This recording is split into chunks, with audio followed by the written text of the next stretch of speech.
So I want to welcome all of you to the webinar, and thank you all for attending. I do appreciate it. We are going to cover a lot of information today, and I want to make sure that this is, because we're all about efficiency here at IRIS, we want to make sure this is an efficient webinar for you so that we spend as much time as we need to, but no more. What I mean by that is we want to talk about, the topic today is develop the book-a-day habit. Now, because this is the first time we're doing a webinar on this topic, and we've done this with some classes where in the past we've done some workshops where we show people how to get through a book in one day very simply. Now, we're going to talk about some of the ideas and the concepts that we use to help people get through a book in a day, but when we say develop the book-a-day habit, what we mean by that is trying to get into the habit of really getting a lot of information and doing it in an efficient manner, so it's not so you're not reading a book a day but spending 10 hours a day reading.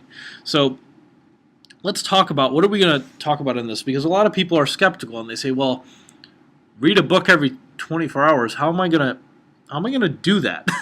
Because some people are like, well, I'm a slow reader, or even if they're trained to read faster, they say, I don't know if I could do a book a day. Well, I think this picture is very telling. Some people will be like, I don't have time, but they spend 2 hours a day watching TV. Now, I'm not saying that you should stop watching TV. I watch TV. I don't spend a ton of time watching TV, but TV can be a good way to get information. Even it's also a good way to entertain yourself. But same thing with books. Books provide a way to entertain yourself and also get information. It is definitely possible to read a book every 24 hours, and there are numerous examples in history where they talk about Teddy Roosevelt, they talk about Thomas Jefferson. There were presidents that were speed readers. John F. Kennedy was a popular, famous speed reader. Jimmy Carter as well, and these people got through a book a day, or they were capable of doing that. Not every single day, but there's this legendary story of Teddy Roosevelt that he would finish a book before eating breakfast every single day. Now, I don't know if that was for the entire term of his presidency, but it is definitely possible if you can focus on it and also train yourself to read faster. And we're going to be discussing how can you start developing this kind of a habit of reading a book every day. So let's one example, we've actually done this in our classes, George Orwell's Animal Farm. It's a classic. It's 101 pages or 102 pages long. Now, I know that's not a huge book because there are some books that are 200, 300, 400, 500 pages long, but we're going to use this as an example in today's webinar, so I could give you a strategy to go after how would we go through a book like this. So let's start with what we commonly teach in our classes, the multiple reading process. This is an approach to reading material, and it's material of all types: articles, chapters inside of textbooks, novels, and there's a preview, an overview, and a read. This is at a minimum, a 3-step process, and I want to discuss what these 3 steps entail, because this is going to help you read a book a day. You really need to pay attention to this and actually implement it if you're going to be reading a book a day. So let's talk about the preview. How do you go about previewing a book? Well, obviously there's some previewing a book. You can think of it as getting like a first impression. Obviously you look at the title, table of contents. Some of these things are really obvious things. Copyright date is actually maybe not obvious. Some people, for example, if you looked at the copyright date of Animal Farm, you would see that it was published, I think, around like 1947. And what you can do is you can think about, because maybe you know a little something about history, what's happening in terms of historical events around 1947. I think we're at the end of World War II, and the next big historical event, I guess, from U.S. history perspective would be the onset of the Cold War, Soviet communism. So if you know this, and you see the copyright date, we said, this is something you would do in a preview. You would look at the copyright date. You could probably start drawing some conclusions about what this might be about, and that is actually going to help your comprehension when you're reading Animal Farm. Okay, it's going to help you speed up as well too, because you'll make these connections very, very quickly. So now, if you've read Animal Farm or anything by Orwell, you know that he gets a little political, and this is actually a political satire. So that can help you too. What kind of background knowledge do you know about the author? right? That's our next thing. And some books, actually, I think one of the copies I have of Animal Farm, before the story starts, they have a couple pages just about the author, about George Orwell. So that can be useful to read it before and that's part of your preview. Now, another way to preview a book, and actually this is in combination with all of the bullet points you see here, is to read the first and last paragraph of each chapter. Why would you read the first and last paragraph? Well, the first and last paragraph of a chapter tend to kind of open it up and close it out. Now, in nonfiction, this would be like your introduction and conclusion. In a book like Animal Farm, that's a novel. Well, it's not exactly an intro and a conclusion, but it does kind of guide you through the story. Now, some people will argue with me and they'll say, well, look, I don't want to read the first and last paragraph of a chapter, because if I read the last paragraph of a chapter, that might give something away. That might, spoil the story for me. Now, I want you to know something about spoilers, that I'll give you that if you don't want to know the ending of the story, then you don't read, the last paragraph of a chapter. But a lot of times you could read first and last paragraph of a chapter throughout the book, and maybe you hold off on reading the last one, and it'll still give you a good sense of the book. It won't spoil anything. But I also want you to know about some recent research. A few months ago, a study was published that said spoilers do not actually spoil books. Contrary to popular wisdom, they actually seem to enhance enjoyment, and not only of regular fiction novels, but within the arena of fiction, they did this with mystery novels, which absolutely depend on surprise and suspense for them to be good. And what they did was they did some statistical analysis to measure how well people enjoyed the books. So they had one control group to see people that would just read it beginning to end, another group that would know the ending ahead of time by flipping to the last pages, and they would basically have a spoiled story, but then they were told to read it. And then both groups, they wanted to see which group enjoyed the book more.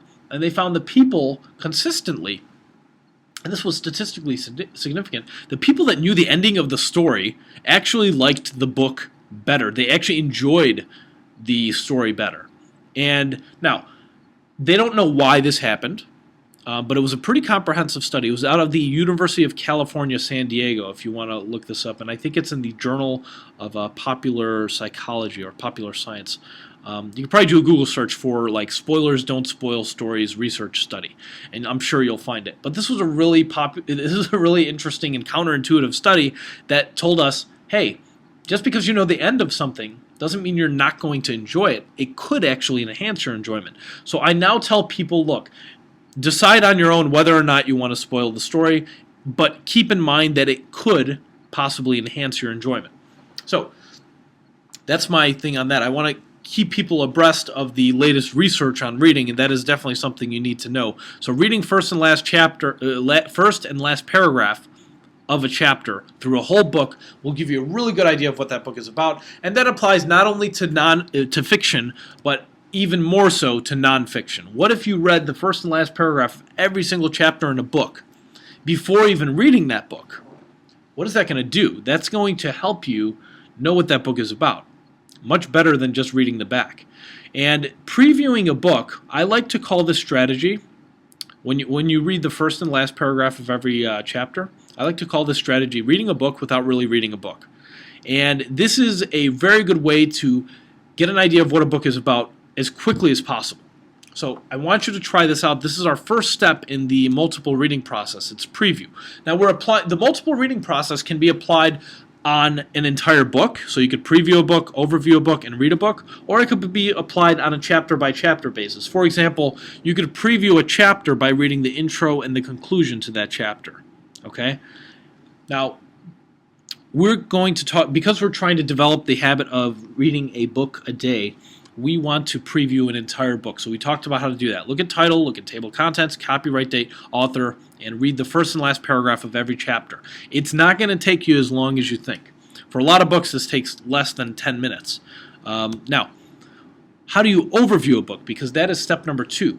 You would read the first and last paragraph of every chapter. That's one way to do it. And we're going to go into an example of how you would do that within George Orwell's Animal Farm. But another thing you can do is when you have nonfiction, the way you can overview a book is simply looking at the headings, the subheadings, and things like that, anything that pops off the page. So essentially what you're doing for maybe 5 minutes is flipping through your entire book. This could take you 5 to 10 minutes, and you're looking at every heading, every subheading. You're looking at things that really pop off the page. And now you have a good idea of how that book is structured. And that is going to help you a lot because now you need to read it. The third step is to actually read. Now, we tried to keep this slide fairly simple because when I talk about reading, especially if you're going to be doing lengthy reading, trying to read a whole book in a day, you need to eliminate distractions, which is why I've eliminated distractions from this slide. There's only a picture and one word on it. And I want you to think about how when you single task, and when I say single task, I'm saying that as an opposite of multitasking. Multitasking, there's study after study that shows people are not good at multitasking. There are some few things where you can multitask effectively, but a lot of things, if you try to multitask, and I'm sure a lot of you joining us on the webinar here today know this, if you try to do too many things at once, you get a little bit done of everything, but nothing really accomplished. So when we sit down to read, we are going to eliminate our distractions. We are going to try and focus on getting through this one book in one day. Now, let me give you some ideas because I've actually done this. Now, I'm not going to tell you that I read a book every single day for the last 10 years. That's not, I've got a really busy schedule. But on and off, what I try to do, maybe once a month, I'll try to do this for a week, where I'll sit down and try to get through a book a day for a whole week. And this requires focus. And the way that I try to do it, because, during the day, it's so easy to get distracted. My assistant might call me and tell me, okay, we've got this issue, we need you to deal with it. We've got, hey, what do you think about this? People are always asking you questions, you're getting emails, you get a phone call, text messages, all of these things distract us during the day. So what I try to do when I'm trying to read a book a day, I will try to get up early and develop a habit for a whole week, getting up early enough so that people can't even distract me. If you go to work and you start work at 9 o'clock, what if you were already reading something by 7, getting up a little earlier? Now, some people will do the opposite of this, and they'll say, you know what? Best time for me to read is at night because I can read without distraction, or maybe during my lunch break. Find a time where you can really make sure that you can read without any kind of distraction, and that is going to help you save a ton of time. Even if you are not a trained speed reader, this will help you save a ton of time because you'll just be in the zone reading along. So eliminate those distractions and find a time that works well for you. Now, there's another thing that's key to this. If you are going to try to develop the habit of reading a book a day, you need to set time limits. We are very good when we have we are very productive when we have deadlines. How do I know this? Well, all of us at some point, maybe in school or so, we had to write a paper. And let's say you had to write a paper that was 8 pages long and it was due in a week or 2 weeks. You probably didn't get started on that paper the day it was assigned. I'm sure that you saved it for later, right? And most people do this. A lot of people, some people will procrastinate so much that they're working on this paper a few hours before it's due. And this happened to me one time, I remember, where when I was in college, I had a paper that had to be emailed to the professor at midnight. It was by the end of the weekend at midnight, so Sunday evening. The whole weekend, on Friday, going into the weekend, I was thinking, okay, I'm going to do this paper. I'll work on it tomorrow. And, this is how procrastination kind of happens. I'll do it tomorrow. And the road to tomorrow leads to nowhere. This is a Tony Robbins quote that I have to cite, and it just kind of stuck with me. And I try to think of that quote every time I think about procrastinating and telling myself I'll do it tomorrow. The road to tomorrow leads to nowhere. If you really need to get something done, try to get it done today. And if you want to read a book, by the way, I'm going to give you an exercise today that I want you to start today if you can. Setting time limits is going to be important. So, for example, here's what I mean by this. I want you to realistically think about how much time can you set aside a day to just read. Now, maybe you take the train to work, okay? And if you take the train to work, maybe you've got a seat there and you can sit and you can get some reading done. And if your train ride is half an hour to and from work, that's a whole hour of reading a day. You could get some serious reading done.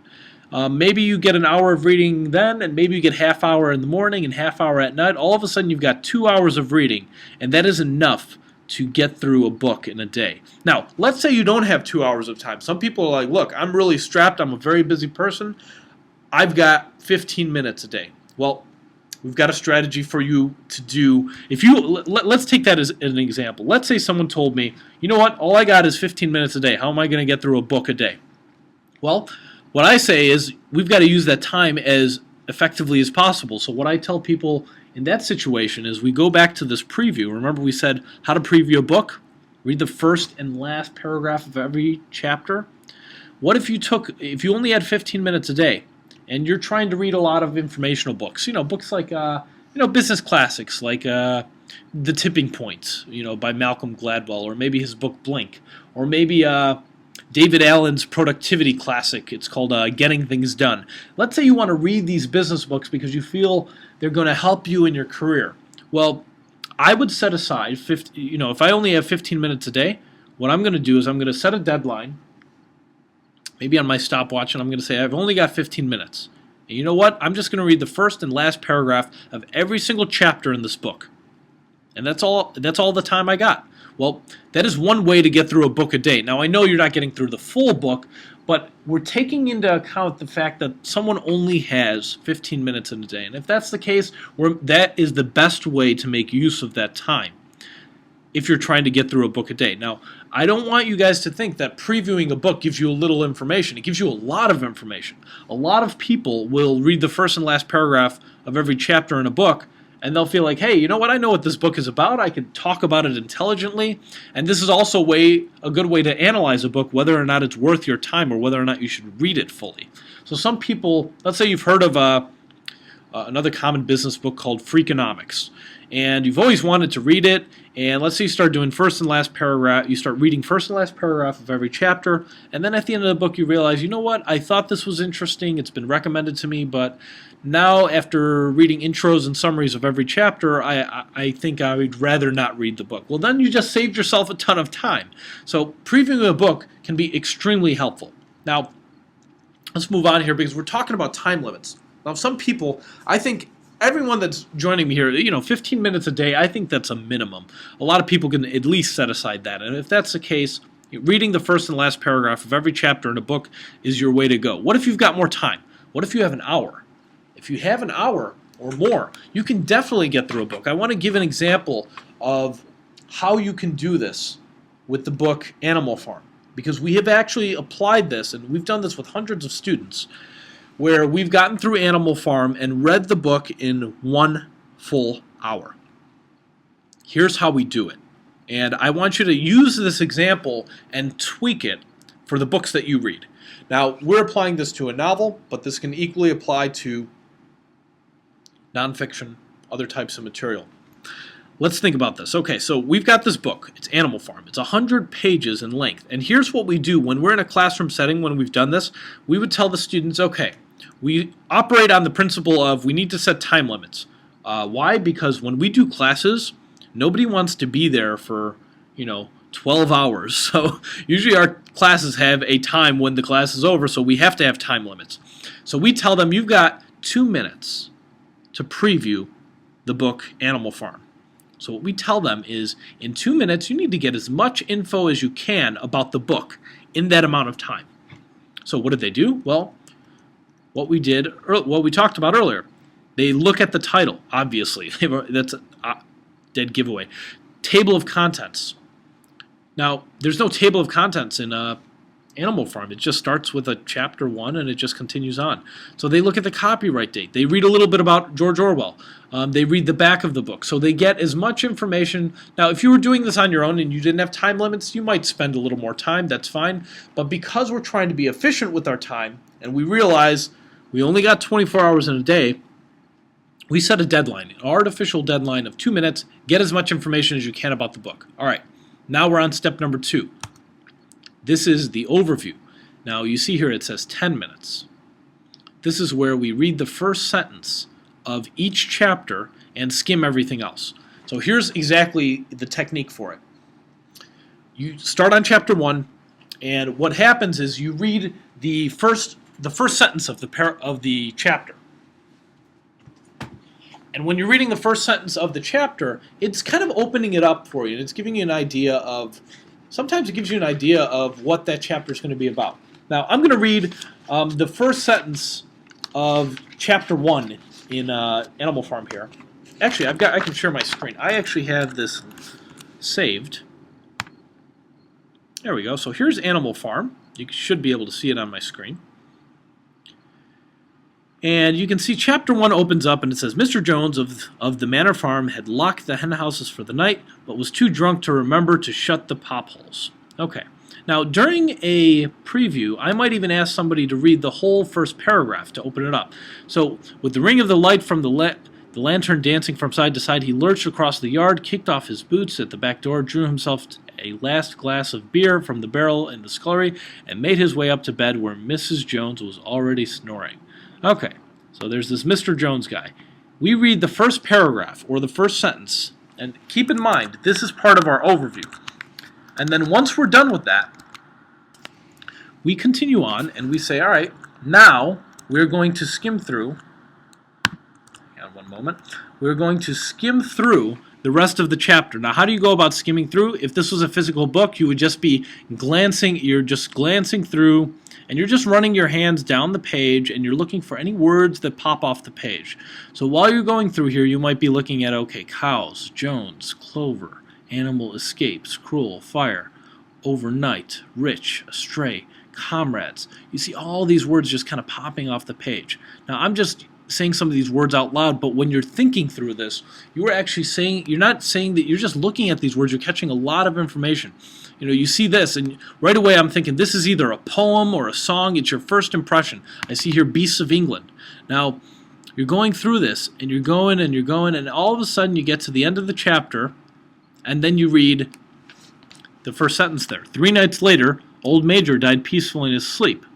His body was buried at the foot of the orchard. Huh. Old Major died peacefully in his sleep. Who's Old Major? You start wondering, right? And now you're going through the rest of the chapter, and you are basically skimming again. So here's the technique for the overview. You read the first sentence or the first paragraph of the chapter, and you skim the rest of it. Now, when we do this in a class, we give the students 10 minutes.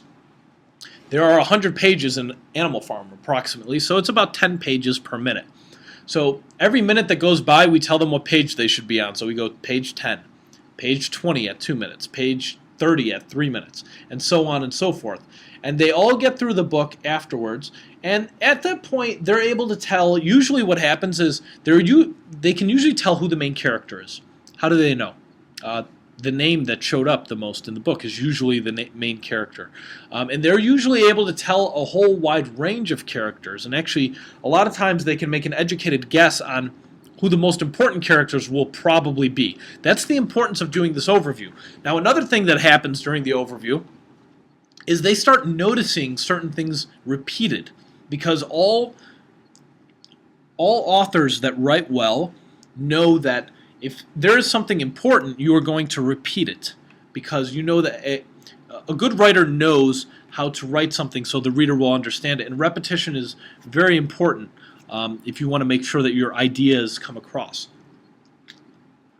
The overview will help you get those repetitive things. So when we do an overview to Animal Farm, when they're reading the first sentence or the first paragraph and then skimming everything else, basically they find out, okay, the main characters, they see that the word comrade keeps coming up.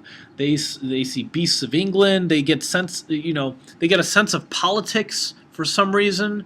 They see the word Napoleon come up. They see the word snowball come up, and all these things. And at this point, you're kind of prepping your brain for the third step, which is, let's read it now.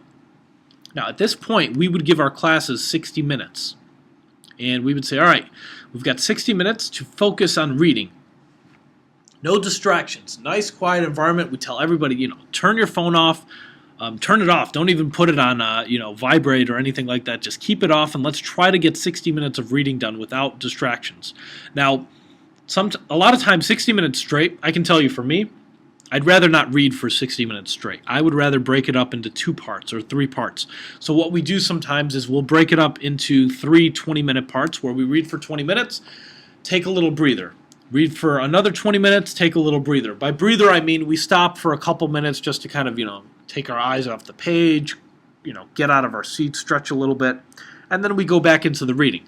But you can break this up into parts, and when you're doing the 60 minutes of focused reading, as we're doing it, because the students know they only have 60 minutes, when we get halfway through the time, they know they should be around page 50.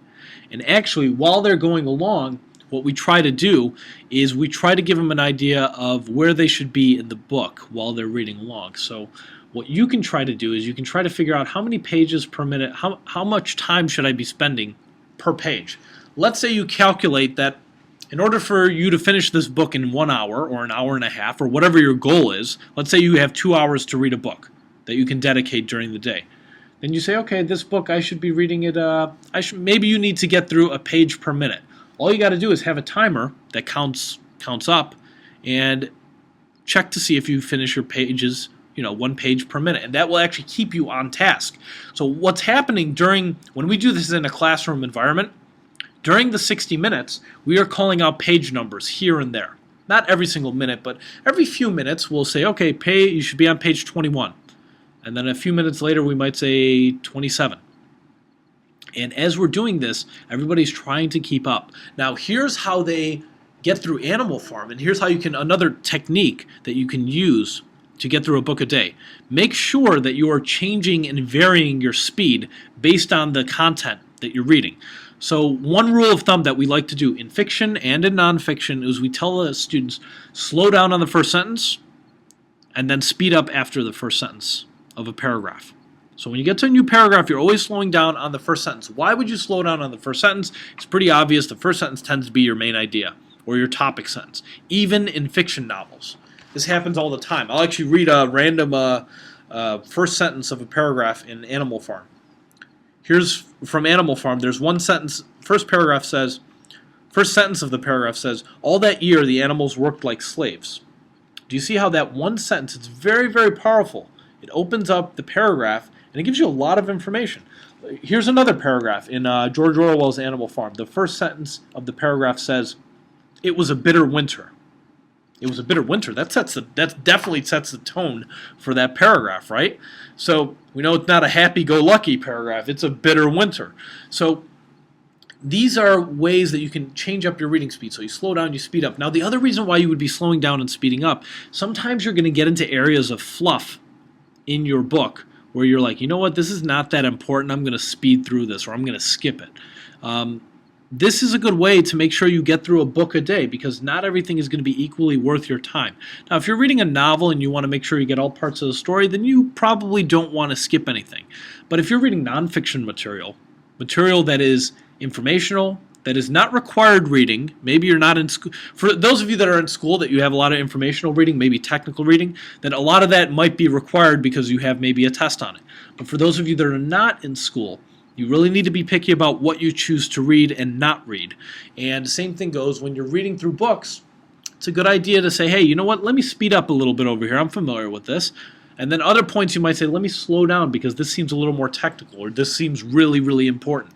So make sure you vary your speed as you're going along. Now, after you're done reading a book, because if you can get through this without distractions, if you just focus on reading for 60 minutes, or maybe, again, I'm saying 60 minutes as an example to this novel, what happens is, to get through Animal Farm, if you get through it in 60 minutes, that means that you read it at about, I think it's about a 650 words per minute reading rate. That's a fast speed. The average reading speed is 200, about 200 words a minute. So this is more than 3 times faster. Now, it's not just impressive because it's 3 times faster, it's even more impressive because the average person reads 200 words a minute based on a 1-minute reading test. The average reading speed when people read for a full hour is much, much less. They don't have exact numbers for it because whenever they do reading research on the average reading speed, They always do it based off of a 1-minute reading test. But when people read for 60 minutes, you know what happens. People go back to reread sometimes, they get distracted halfway through, and they lose their place or they zone out. So the average person reading Animal Farm spends 4 to 6 hours reading it. That's an incredible amount of time. Animal Farm, there's no reason you should spend 4 to 6 hours if you've been training yourself to read faster, if you are setting deadlines, if you are eliminating distractions. You can definitely get it done in 60 minutes. And the students that come to our class and go through this exercise, they get through it, and we actually give them a test afterwards, and they score really well. The average grade is at 85%. And this is a good way to approach the novel. And it's only because they did a preview and overview that they were able to read faster over here, because they had an idea of what the book was going to be about. They knew that Napoleon was going to be kind of like this key character. They knew that there were going to be themes of equality in there, and that this is a political satire, and how they start making connections to what's going on in history at the time. And it's actually an amazing way to get through Animal Farm. And actually, for those of you that haven't read Animal Farm, or if you want to just read it again because it's a classic that's definitely worth reading again, you can try this out. You might want to even try it out online. Here's how I would do it online. You find a full text version of it, like I did, and all I did to find this PDF, I just searched for Animal Farm full text, and you'll find something out there, because this is a book that is available, very easy to find. What I like to use, and if you've been to one of our webinars before, you know we have this application that helps you read faster called Spreeder. And what Spreeder does, if you're familiar with it, it allows you to basically blink words on the page, as you see right here. So let's say you wanted to go 400 words a minute, 3 words at a time. You could hit save, and it will basically blink the words on the screen, as you see there. You can do this with Animal Farm. What I recommend you do is, as we said earlier, you preview the book, right? You take 2 minutes to preview the book, and that is get as much information as you can in 2 minutes about the book. Then you overview it. So overview means you're going through and you're reading maybe the first sentence or the first paragraph of every chapter, and then skimming the rest. So you could be skimming with your hand, or you're just glancing for words. Then you do a read, and you say, let me get through this in 60 minutes. Now remember, I told you to do that, you've got to go about 650 words per minute. What you can do with this, and what I recommend is you go chapter by chapter. So what I would do, you see chapter 2 right here, I would simply highlight all the text from here, going on up, all the way up to the beginning of the chapter, and I would take that text, I would copy it, and I would paste it into the accelerator. So just by example here, let me take this section, paste it into accelerator. You click read, and you would have to go at about 650 words per minute. Let's try to do 4 words at a time. Maybe I make the font size a little smaller, and then I hit save, and I say, all right, let's do this.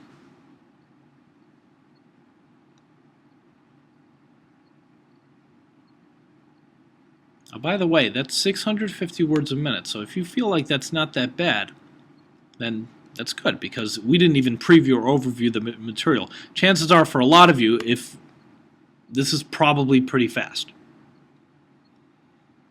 Now, I say pretty fast because 650 words a minute, first of all, it's more than 3 times the average speed. And second of all, if you haven't read Animal Farm or you don't know anything about it, then that's going to be very hard. Keep in mind, when we preview and overview, that gives us some clues about what it's going to be about, making the third step, the read, a lot easier. So keep that in mind. But I would use this application, and I would basically be copying and pasting each chapter and going chapter by chapter through this.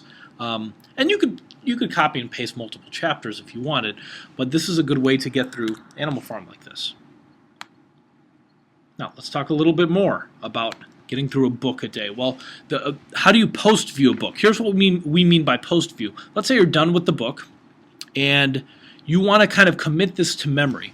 You can read the headings, you can read the subheadings, you can read the first and last sentences, you can ask questions, you can find answers, get some kind of visual confirmation, and sometimes it's good to kind of take some creative notes.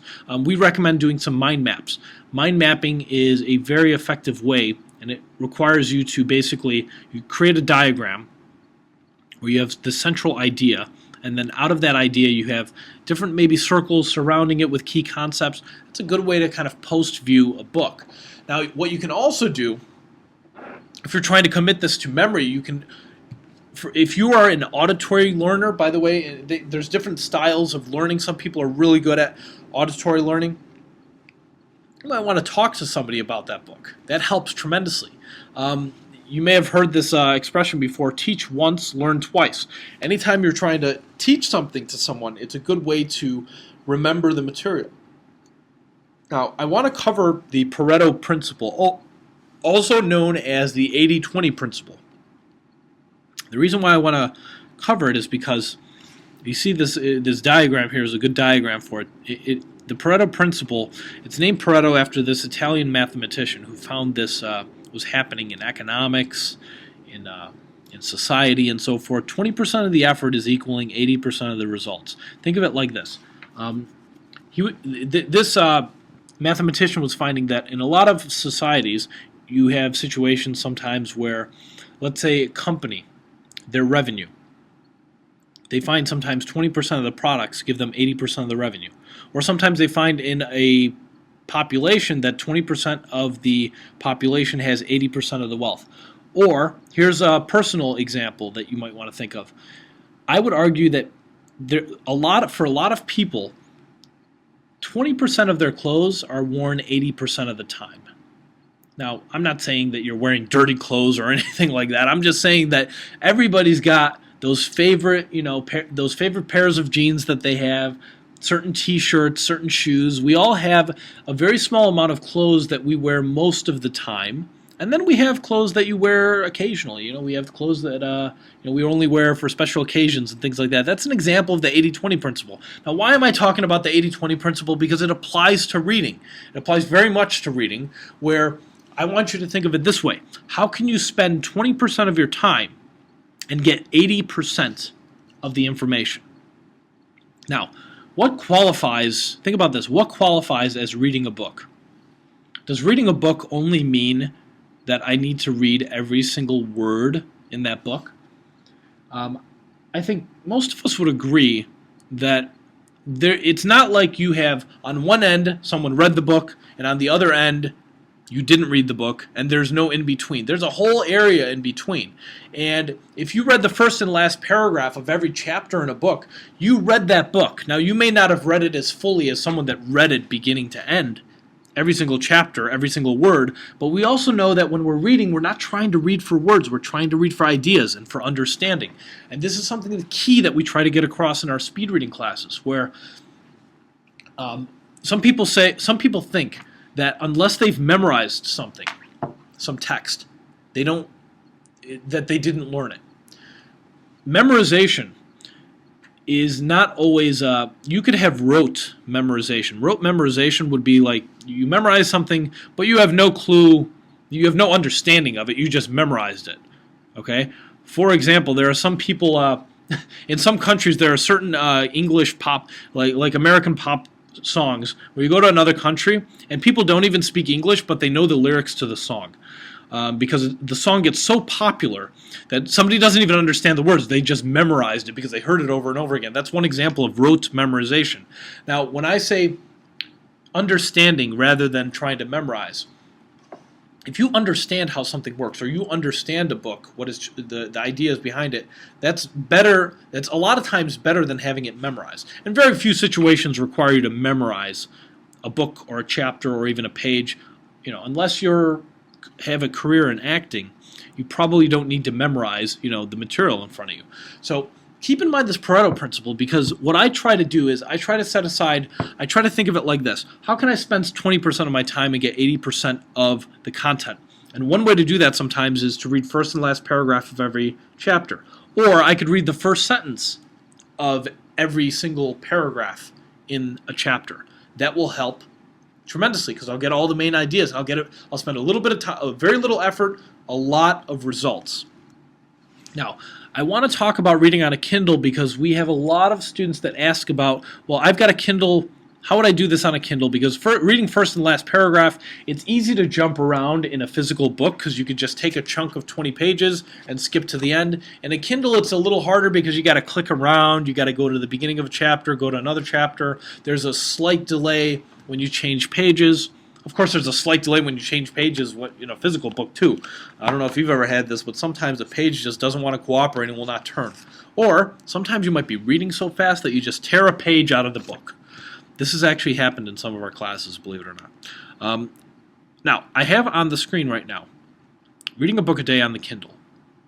You'll notice that I mentioned read the popular highlights. I am highlighting this part right here because a lot of Kindle owners overlook it. If you click on the menu button when you're reading any kind of a book, you can view popular highlights, and here's what that means.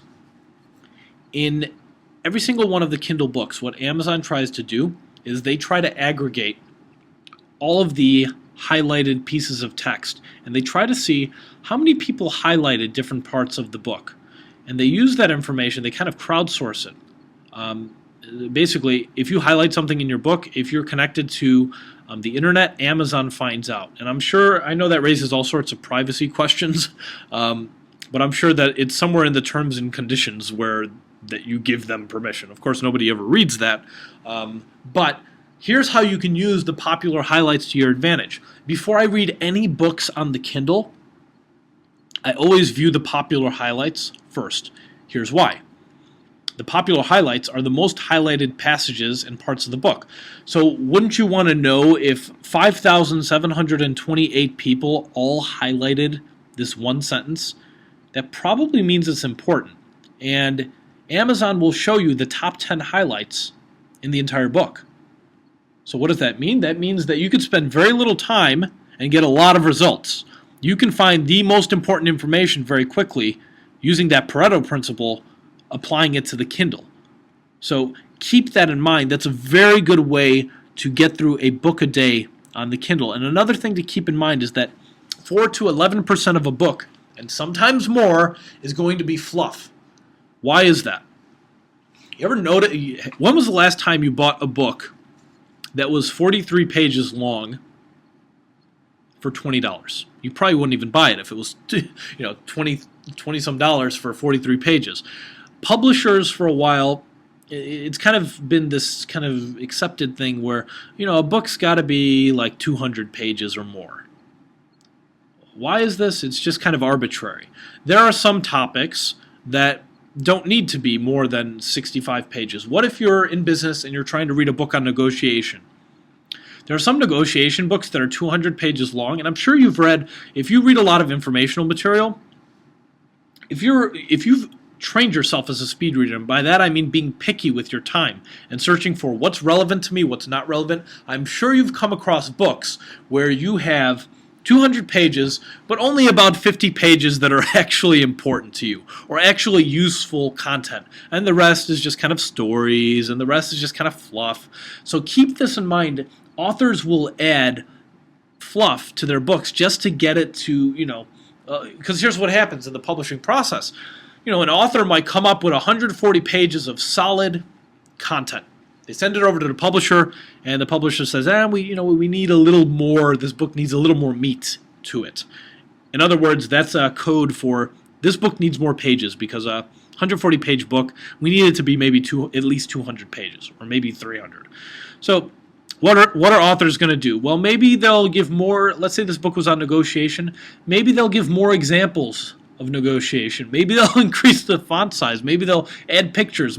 But we all know, because we've done this before too, I'm sure at some point in your life, a teacher told you got to write a paper. And maybe that paper was 8 pages long. And for some reason, you got to you finished writing the paper and realized, this is only 5 pages long. And my teacher said it's got to be 8 pages. What did you do? You started adding unnecessary extra information. Maybe you repeated yourself. So keep in mind that authors do this as well. So it's very important to try to filter out the garbage from the good stuff. So that's why I was talking earlier about the Pareto principle. That's why I was talking about, going on a Kindle and viewing the popular highlights. Now, I want to give you another example of reading a book a day where I was with a friend recently, and I had my Kindle in my bag, and we were waiting for another friend, and we had about a half an hour to kill. And I told him, you know what? Let's try to read 10 books in half an hour. This person looked at me like I'm crazy, and they're like, how are we going to read 10 books in half an hour? I take out my Kindle, and we basically went through the popular highlights of 10 different books that I had on my Kindle, and he was just reading them, and I told him, you got to read them, and you got to get this done in half an hour before my friend gets here. And he was able to get through these 10, because every single book has 10 popular highlights, the most popular ones. And I remember discussing all these books with him, and he said, it's kind of amazing that I could look at these popular highlights and know, for the most part, what the book is about. And it's an amazing experience to be able to go through that much content that quickly, and that's why you really need to put this in play. This 80-20 principle, also known as Pareto's principle, how can you apply this? And organizing creatively, this is anytime you want to commit the information to memory. Remember we were talking about mind maps. Mind maps, I guess, are somewhat similar. This is a flow chart that you might see on your screen right here. But mind maps allow you to organize information creatively. I know someone, what they'll do is for every book that they read, they will include a mind map in every book that they read. So that when they revisit that book sometime in the future, they can look at their mind map that they created, and on one page, they have like a summary with keywords, very visual, of what that book is about. It's a great way to organize information. Now, I have an exercise for you. I want you to start tonight with at least 15 minutes. If you could set it aside. Now, I know, first of all, I thank you. You've been with me for almost an hour here. Starting tonight, I want you to try to pick up one of the books. You probably have a stack of books at home that you have not read. Or maybe it's more than just a stack. Maybe it's 2 stacks. Maybe it's, a whole bookcase. What I want you to do is pick one of those books that you've been kind of procrastinating, that you've been wanting to read, but you keep telling yourself, I don't have time, I don't have time. And all I want you to do is set aside 15 minutes, maybe before you go to bed, and just read the first and last paragraph of every chapter. Read the intro and summary to every single chapter in that book. It's not going to take you probably more than 15 minutes. And you'll get a ton of information. And then what I want you to do, I want you to turn this into a habit. I want you to try and do that again tomorrow night. And how do habits become habits? Repetition, right? So I want you to try and use repetition and do this for the next week, for the next 7 days. I want you to try to, when I say read a book a day might be spending 15 minutes or it could be an hour. But I want all of you that are listening to this webinar to at least, because I know people that attend these webinars and come to our classes, they're extremely busy people. That's why they're taking a speed reading class, because they want to get more out of their day. There's only 24 hours in a day. That is the great equalizer in my opinion. When I say great equalizer, I mean all of us are born into different scenarios. Some people are born richer, some people are born poorer, some people there's all these things you can't control in life that are not necessarily equal, but the one thing we all do have equal is that we only get 24 hours in a day. No matter how rich or how poor you are, you still only get 24 hours. And how you use that time is extremely important. And I think anybody that's listening to this webinar can set aside at least 15 minutes and read the first and last paragraph of every chapter in a book. Do this on some of those books that you haven't read yet, the informational ones that you want to get content out of. You're going to do this start just with one day tonight, and then try to do it for the rest of the week. Try it again tomorrow. And what you'll find, you will get hooked on this, I have a feeling. And you'll start doing a book a day at least. And if you can set aside more than 15 minutes, then try to see if you can get through a certain book in an hour or an hour and a half. And try to do it with the tips that we talked about today.